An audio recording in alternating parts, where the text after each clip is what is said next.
today on Eye on Northwest Politics. He's the Republican Party's last nominee to run for Oregon governor. But Knute Buehler is no longer even a member of the GOP. At the end of the day, my loyalty is to the U.S. Constitution. Buehler tells us why and what he says the future holds for both parties in Oregon. Plus, the seat to represent Southwest Washington in Congress is on the ballot in this year's midterms. We hear from Congresswoman JAIME HERRERA-BEUTLER, who has held the seat since 2011 and faces challengers from her own party. Eye on Northwest Politics starts now.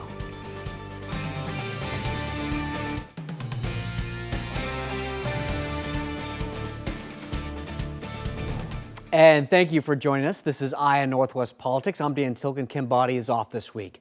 Let's get straight to your local political headlines. The NEWBERG School Board Chair and Vice Chair appear to have survived the recall election. As of Friday morning, both Chair Dave Brown and Vice Chair Brian Shannon held about 52% of the vote. These results are not official yet. Ballots postmarked on Election Day will be counted for the first time in Oregon history, so it may take another week or two for those results to be certified. Oregon Democrats elected Representative Dan Rayfield to serve as a House Speaker. His tenure as Speaker began Friday. Speaker Tina Kotek, who has been the House Speaker since 2013, stepped down to focus on her race for governor. Oregon Secretary of State Shemia Fagan is asking the state Supreme Court to uphold her decision to reject Nicholas Kristof's bid for governor. Secretary Fagan said Kristof was not eligible because he does not meet residency requirements, having voted in New York State in 2020. About to join me is Knute Buehler. Buehler is a former Oregon State representative and the last Republican to run for Oregon governor in 2018. He's also Oregon State University's first Rhodes Scholar and an orthopedic surgeon by training. Now, within the last year, he left the Republican Party to become a non-affiliated with either party. So, Knute Buehler, thank you very much for joining us on Eye on Northwest Politics. We really appreciate it. I think you're one of the most interesting figures in Oregon politics right now because you're kind of a microcosm of politics these days. First of all, tell us, why did you leave the Republican Party after putting so much into it? Yeah, well, Dan, as you know, I've been mostly a Republican my entire life. Ran for governor in 2018 as a Republican.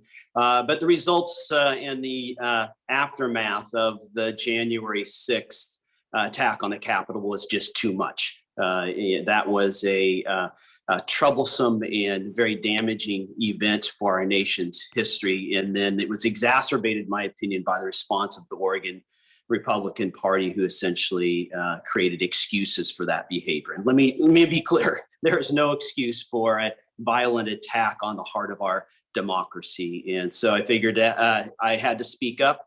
Too many people are silent. It's time to take take a hard stand and say this behavior is just not acceptable, and we need different leaders and we need a different direction. I'm curious, you didn't feel as though you needed to stay within the party to try to redirect it and get it back the way you think the direction it should be going? Well, Dan, that's a really good question. And I pondered that very carefully. And this is how I looked at it.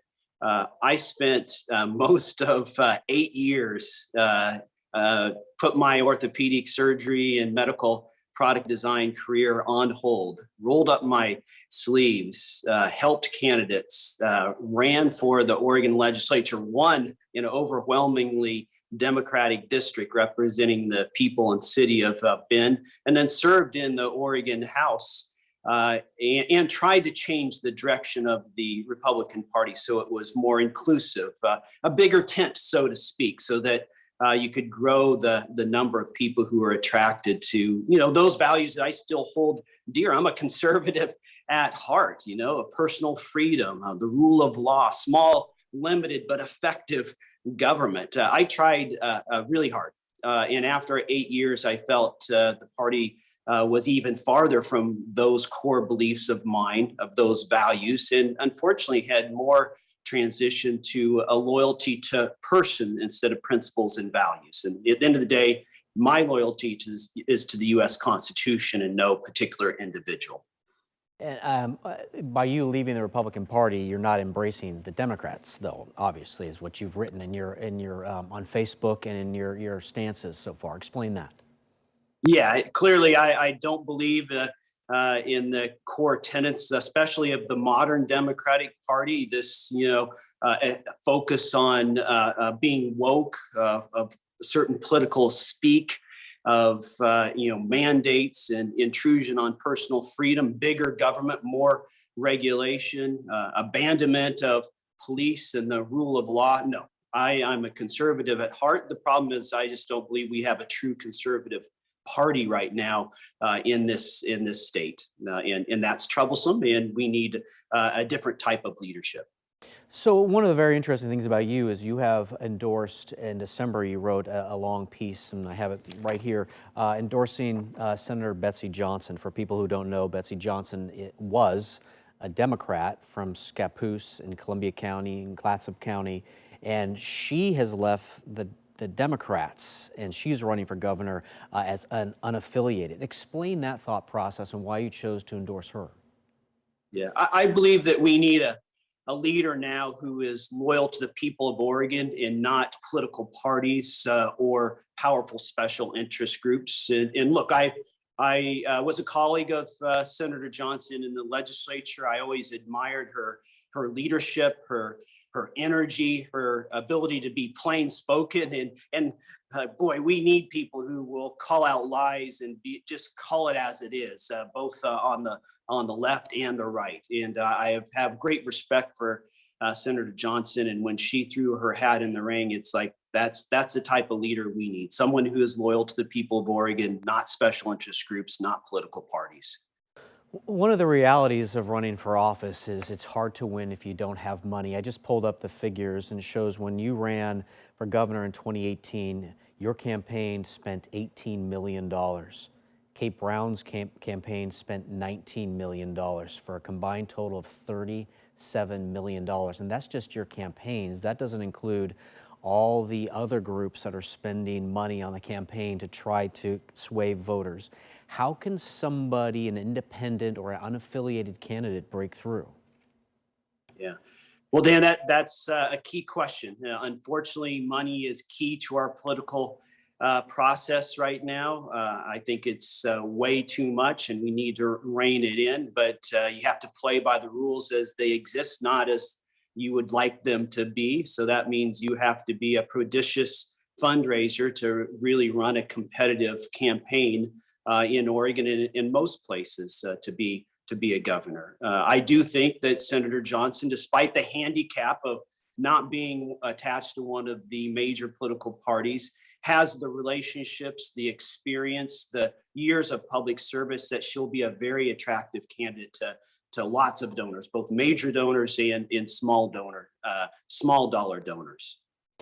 So if you're a Democrat, you usually have built-in fundraising coming from the labor unions. If you're a Republican, you usually have built-in donors coming from causes like the NRA, et cetera. Where does she turn for those built-in donors? How do you even try to grab hold to get your foot in the door? Yeah. Well, I think Senator Johnson has showed her abilities already, Dan. If you look at those statistics you referenced, she is by far and away the leader thus far in fundraising. And that just speaks to her attractiveness as a candidate, that people want a change or desperate for a new sort of politics in this state. And they have hope that Senator Johnson can bring that into play. And look, I've pledged myself, as you mentioned, I raised almost $20 million as a Republican running against an incumbent Democratic governor in an overwhelmingly Democratic state. And I pledged to Betsy that I will help her in her run, and to my best ability, I will be right by her side whenever needed to raise money. I have a friend who's a lifelong Democrat who says he doesn't recognize his party anymore. I have a friend who's a lifelong Republican who says he wants to run for office but doesn't see a place for him to run. Do you think that centrists like Senator Mark Hatfield can be elected again in Oregon, or if things just split too far? Dan, that's a really simple answer. No way. Really? I mean, there's no way for a centrist, a moderate Democrat, or a moderate Republican to win in Oregon with our primary system. What your viewers need to know is Oregon has an increasingly archaic primary system, which is called a closed system, meaning the only Democrats and only Republicans can vote in those primaries. And increasingly, people don't want to be part of either political party. I think almost 40% of Oregonians now are none of the above. And unfortunately, those people, who many of them tend to be moderate and not partisan, can't participate in the primary. So the end result is you get very hyper-partisan, very extreme people like Tina Kotek and Kate Brown getting into the primary. And someone like a Mark Hatfield can't get through the primary system in Oregon at this time. That system needs to be changed. You know, I've worked on it in the past. Back in 2000, and I believe it was 6, we tried to change that system. And interestingly, both Washington and California have changed their systems so they don't have closed primaries anymore. Oregon needs to do the same. I've had a couple analysts tell me that the Republican Party is shooting itself in the foot, that by moving farther and farther to the right and alienating people like you, that's allowed the Democrat Party to shift farther and farther to the left. Do you see that dynamic? Yeah, absolutely. You know, look, this is pretty simple math. To win in a two-person race, you need to get 51%. Oregon registered Republicans now are at 24% and declining for years. That's a long ways from 51%. So if you want to get there, the Oregon Republican Party has to be more inclusive, has to be more attractive to a lot of voters, particularly those independent voters who lean more to the middle. So yeah, the Republican Party is shooting its foot by kind of closing the ranks, and it's going to be increasingly hard. I think right now, at this point in history, impossible for a Republican to win in a statewide race in Oregon. When I tweeted out that you had left the party, somebody replied to saying, we already knew that he was just a rhino, so people marginalizing you. Last question before we go, can we end on a positive note? Tell us something positive you see out there in the political landscape. I think people in Oregon and elsewhere are hungry for a new type of political leader, a leader who is loyal to the people and not to parties, not to special interest. And right now I see that type of leader in Betsy Johnson, and we should all be thankful that she has the courage to step up and run to be the next governor in Oregon. Knute Buehler, we really appreciate your time and your insights. Thank you very much for joining us on Eye on Northwest Politics. You bet, Dan. Thanks for having me. Next on Eye on Northwest Politics, the race to represent Southwest Washington in Congress is on the 2022 midterm ballot. We sit down with Congresswoman JAIME Herrera-Beutler, who has held that seat for more than a decade.